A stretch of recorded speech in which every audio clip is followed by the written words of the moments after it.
الحين بنطبخ إن شاء الله وجبتين أو 3 وجبات إن شاء الله بالكيس هذا. كيس غريب عجيب مصروف لنا في الجيش. يلا خلاص. هذا وجبة دجاج. هذه وجبة الطوارئ. الدجاج هنا بحط الحين وجبة الدجاج. وهذه وجبة لحم برضه كذلك، إدام لحم.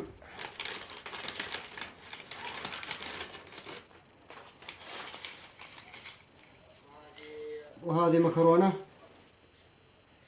كويس، جزاهم الله خير.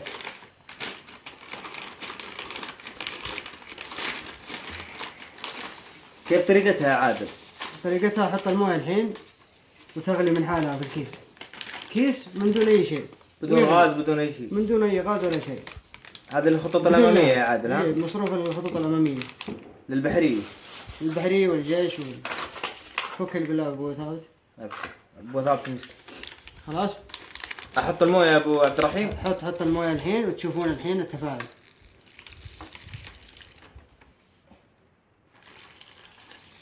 أزيد واحد؟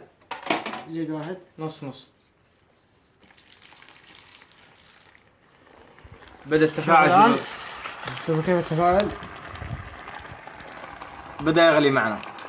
شوف زيد بالله مويه شوية بس. شوفوا كيف صور من الداخل. ارفع فوق يا ابو عبد الرحيم شوي. ارفع فوق عشان نشوف عليها. ابو 10 دقائق ووجبتنا جاهزه، لحم وإدامات. نعم. شوف يغلي كيف الكيس. شوف من الجنب. شوف كم يبغى الوجبة طيب تجهز المكرونة واللحم والدجاج؟ 5 دقائق إلى 10 دقائق ويكون كل شيء جاهز. شوف كيف كأنه في على غاز. على الغاز يعني. شوف على الدافور. شوف كيف. احسب